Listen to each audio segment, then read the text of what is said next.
এই নির্বাচন কমিশনারের পক্ষপাতমূলক আচরণের কারণে এবং তারা আমাদের সাথে বৈষম্য করার কারণে। তাহলে এখন তো হাসিনা নেই, তাহলে এই বৈষম্য কে করছে? তারা দ্বিচারিতা করছে, তাদের বক্তব্যের সাথে এবং কার্যক্রমের সাথে কোনো মিল নেই। আপনারা জানেন যে 2018 সালে কোটা সংস্কার আন্দোলনের মধ্য দিয়ে আমরা একটি রাজনৈতিক অঙ্গনে পথ চলা শুরু করেছি। সেখান থেকে আজকে এই ফ্যাসিবাদী সরকারকে আমরা হটানোর পিছনে কিন্তু আমাদের একেবারেই সকলকে ঐক্যবদ্ধভাবে রাজপথে নেমে আসা, আন্দোলন সংগ্রামের সম্মুখ সারি থেকে নেতৃত্ব দেওয়া এবং রক্ত, ঘাম, ক্যারিয়ার সব কিছু বিসর্জন দিয়ে কিন্তু আজকের এই পরিবর্তিত সময়। কিন্তু আমরা ভেবেছিলাম যে 5ই আগস্টে ফ্যাসিস্ট সরকারের শুধু পতন হয়নি, নতুন একটি বাংলাদেশ আমরা পাবো বলে স্বপ্ন দেখেছিলাম। কিন্তু দুঃখের সাথে বলতে হচ্ছে যে আমাদের সেই আশাই রয়ে গেছে, সেই আশা আর পূর্ণ হলো না।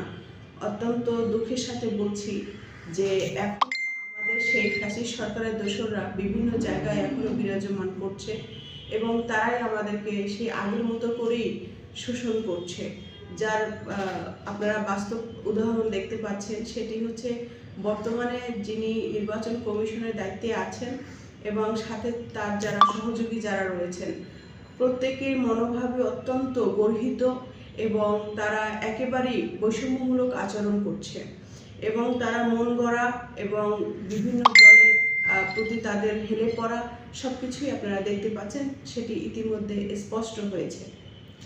আপনারা দেখেছেন যে 17 এপ্রিল বাংলাদেশ আম জনগণ পার্টির আত্মপ্রকাশ হয়েছে এবং এর পরবর্তীতে যতবার এই বিষয় নিয়ে তারা ব্রিফ করেছে, সেখানে আমাদের দল প্রথম অধিকার স্থান করেছিল। 6বার তারা সেটি পর্যবেক্ষণ করলো, কিন্তু একটি বারও তারা আমাদের কোনো ধরনের ত্রুটি পরিলক্ষিত করতে পারলো না। কিন্তু এখন পর্যন্ত আমরা আমাদের দলের সার্টিফিকেট পাইনি, অথচ গণবিজ্ঞপ্তি জারি করা হয়েছে। দুটো সিদ্ধান্তই তাদের কিন্তু সাংঘর্ষিক। তাদের প্রতিষ্ঠানের যে আমলারা রয়েছেন বা যারা কর্মরত রয়েছেন, তারাই যে প্রতিবেদন দিয়েছে তার উপরে ডিপেন্ড করেই কিন্তু তারা গণবিজ্ঞপ্তি জারি করেছে। আমি 103টি উপজেলা এবং 23টি জেলা কমিটি দিয়েছি, 200 করে সমর্থক আমরা দিয়েছি। সেক্ষেত্রে প্রায় 50,000+ ডকুমেন্ট সাবমিট করেছি। সকল বিষয়ে সন্তুষ্ট হয়েই কিন্তু গণবিজ্ঞপ্তি জারি হলো।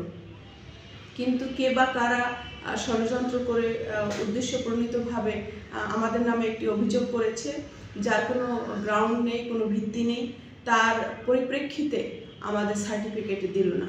এখন আমরা যে তরুণদেরকে নিয়ে 300 আসনের প্রার্থী দিব, আমরা নতুন রাজনৈতিক দল হিসেবে আমরা এই গণতান্ত্রিক চর্চায় নির্বাচনে অংশগ্রহণ করব, সেখান থেকে কিন্তু আমাদেরকে ট্রেনটা মিস করে দিল।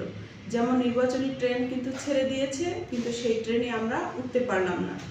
কেন উঠতে পারেনি? এই নির্বাচন কমিশনারের পক্ষপাতমূলক আচরণের কারণে এবং তারা আমাদের সাথে বৈষম্য করার কারণে।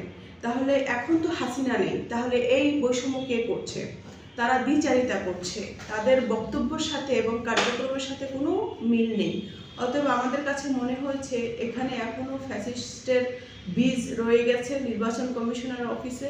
সেই বীজ চাচ্ছে না আমরা নতুন ধারা রাজনীতি করি এবং গণতন্ত্র চর্চা করি এবং আমাদের সামনে যে নির্বাচন রয়েছে সকল দলের অংশগ্রহণমূলক একটি নির্বাচন হোক, তারা সেটি চাচ্ছে না বলেই আমাদের প্রতি এই অন্যায়, অবিচার এবং এই জুলুম করা হচ্ছে বলে মনে করছি।